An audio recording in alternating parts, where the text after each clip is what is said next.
Hello guys, welcome to my channel. நான் உங்கள் யுவராஜ். நீங்கள் பார்த்து கொண்டிருப்பது சீரியஸ் யுவராஜ். குஜராத்தில் நடந்த முக்கியமான விஷயங்களை பற்றி தான் நம்ம இப்போ நம்ம சேனலில் டிஸ்கஸ் பண்ண போகிறோம். அதில் ஃபஸ்ட்டு என்னென்னு பார்த்தீங்கன்னா 14 வாட்ஸ் ரெனியூவபிள் எனர்ஜின்னு சொல்லக்கூடிய அந்த மிகப்பெரிய திட்டத்தை பற்றி தான் நம்ம பார்க்க போகிறோம்.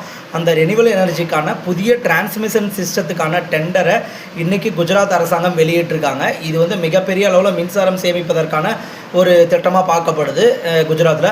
அடுத்த குஜராத்தில் வந்து அரசாங்கமே சொல்லிட்டாங்க, நம்ம ஊரில் எல்பிஜி சிலிண்டருக்கான எந்த ஒரு பற்றாக்குறையும் கிடையாது, மக்கள் அதை பற்றின கவலைப்பட வேணாம், எல்லாத்தையும் தரக்கூடிய அளவுக்கு நம்மக்கிட்ட ஸ்டோரேஜ் இருக்குதுன்னு சொல்லிட்டாங்க. அடுத்த மூணாவது விஷயம் எதை பற்றி பார்க்க போகிறோன்னா 2026 to 27க்கான மாநில சட்டமன்ற பட்ஜெட் மற்றும் வேளாண்மை தொடர்பான விவாதம் இன்றைக்கி அங்கே நடந்துட்டுருக்குங்க. இது ஒரு மிகப்பெரிய விவாதமாக போயிட்டுருக்கு அங்கே.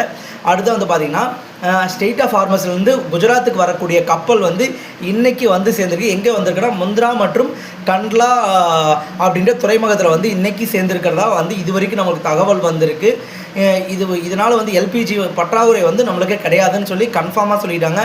குஜராத்தில் இந்த மாதிரியான பிரச்சனை வராதுன்னு சொல்லி தெளிவாக சொல்லிட்டாங்க. Thank you guys. குஜராத்தில் இருக்க மக்கள் இதை பார்த்துட்டு நம்மளுக்கு ஒரு சின்ன சப்ஸ்கிரைப் பண்ணுங்கள். நான் உங்களுடைய சப்ஸ்கிரைப்கோசரம் வெயிட் பண்ணுறேன். Thank you guys. தேங்க்யூ.